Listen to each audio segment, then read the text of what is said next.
Comment avoir des clients en comptabilité grâce à la prospection?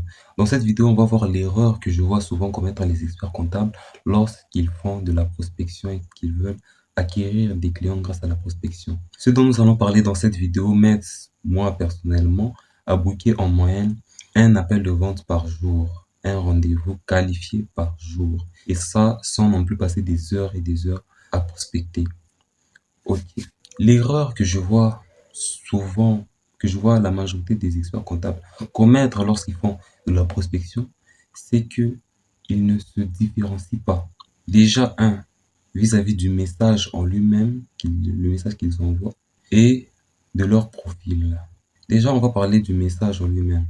Pour le message, imagine là, déjà, quand tu envoies un message de prospection, tu dois te dire que tu interromps le travail de quelqu'un, tu interromps l'activité de quelqu'un.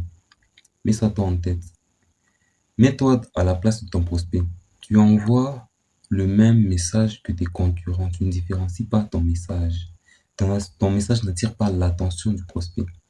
Bien évidemment, enfin, bien évidemment, imagine lorsque tu envoies un message pour la première fois, le prospect ne l'a pas trop vu, n'a pas trop vu ce message. La première fois, il peut être intéressé, il va répondre à ce message. Oui, c'est tout à fait possible. Il va répondre à ce message, c'est normal. Mais lorsque le prospect reçoit une deuxième fois ce message, une troisième fois, une quatrième fois, une cinquième fois, et toi, et toi, t'es la cinquième personne qui lui envoie ce message. Est-ce que tu ne penses pas que ça réduit les chances que ce prospect te réponde? Tu comprends? Tu dois différencier, tu dois attirer l'attention de ton prospect avec tes messages, en les différenciant, en les rendant, euh, en faisant en sorte que ton message attire l'attention. Prenons par exemple l'exemple d'un chef d'entreprise. Toi, expert comptable, tu lui envoies le message: je vais vous aider à économiser sur votre facture, sur vos factures. C'est un exemple. Tu lui envoies ce message. La première fois que un chef d'entreprise reçoit ce message, il peut se dire waouh, il peut être impressionné et répondre à ce message. C'est normal. Mais la deuxième fois, troisième fois, quatrième fois qu'il reçoit le même message, c'est normal que à un certain moment, le message perde en efficacité. C'est totalement normal. Donc, change tes messages, rends-les plus, tu peux les personnaliser et fais en sorte que tes messages ne soient pas, que tu n'envoies pas les mêmes messages que tes concurrents envoient. Pour réussir, tes messages de prospection doivent être différents de tes concurrents. Tu ne dois pas envoyer le même message que tes concurrents. Du coup, là maintenant, on va voir les 4 piliers qui feraient que tes messages soient plus pertinents et que ça augmente ton taux de réponse et tes résultats en prospection. Le premier pilier, c'est le fait de choisir une niche spécifique, une industrie spécifique. C'est quoi une niche? Une niche, c'est par exemple un restaurant, je sais pas, enfin, tu m'as compris, des restaurants, etc., des TPE. Enfin, là, j'étais là. Tu choisis une niche spécifique que tu voudrais accompagner. Si tu adaptes ton message à une niche spécifique, tu peux te concentrer sur des problèmes différents. Je vais te donner deux exemples de messages génériques et spécifiques. Par exemple, pour un message générique, tu peux envoyer: je vous aide à économiser sur vos factures d'impôts. Ça, c'est un exemple générique.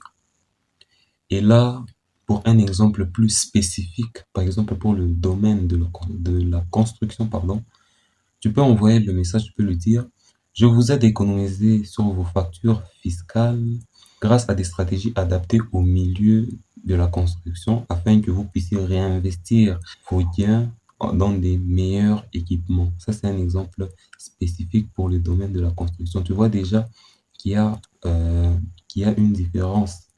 Lorsque une personne, un chef d'entreprise dans le domaine de la construction reçoit ce message, il sera plus enclin à répondre à ce message que si tu lui dis que tu es la, je sais pas, la 10e personne qui lui envoie, qui lui dit, je vous aide à économiser sur vos factures fiscales. Si tu envoies un message de manière spécifique comme ça, tu obtiendras de bien meilleures réponses, des bien meilleurs résultats. Le deuxième pilier, c'est modifier le texte de communication. La majorité des experts comptables envoient le même message, ils envoient un message texte, alors qu'ils pourraient littéralement doubler, voire tripler leur taux de réponse, leurs résultats en prospection, s'ils envoyaient des messages plus personnels. Qu'est-ce que je veux dire par là? Soit des vidéos qu'ils pourraient enregistrer comme ça avec leur téléphone, soit des notes vocales. Par exemple, si vous prospectez sur LinkedIn, vous envoyez directement des notes vocales ou des vidéos comme ça enregistrées. Ça augmenterait votre taux de réponse, enfin, de 2 ou 3 fois. Ça augmenterait votre taux de réponse de manière folle. Vous n'en revenez pas. Donc, en envoyant des messages plus personnels, des vidéos ou des notes vocales comme ça vous permettrait déjà de vous différencier. Ça vous permettrait de vous différencier et ça augmenterait votre taux de réponse. Troisième pilier, c'est augmenter le volume. Même si une erreur que je vois souvent, c'est que un expert comptable, il envoie, je sais pas, 40 messages, 30 messages de prospection, il se dit, le message de prospection ne marche pas. Non, tu dois faire du volume. Tu dois envoyer entre 50 et 60 messages par jour. Et là, tu fais du volume. Là, tu as des vraies métriques. Tu ne peux pas te dire que la prospection en frotte non, ne marche pas alors que tu n'as envoyé que 30, 40 messages. Même si tu as le meilleur message au monde, ça ne sert à rien si tu ne l'envoies pas. Si tu ne l'envoies que à 10 personnes, ça ne sert à rien. Tu dois faire du volume. Tu dois faire du volume. Et le quatrième pilier, c'est traquer les métriques. Comme on dit, ce qui se mesure s'améliore, donc tu dois impérativement traquer tes métriques si tu veux améliorer tes résultats en prospection. Traque tes métriques. Quelques métriques que tu dois impérativement traquer si tu veux améliorer tes résultats en prospection. Déjà, c'est le taux de réponse aux demandes de connexion, le nombre de messages envoyés, le nombre de réponses positives au message que tu as envoyé, le nombre de rendez-vous réservés, le taux de, en gros, le taux de réservation. Ce sont les principales métriques que tu dois impérativement traquer.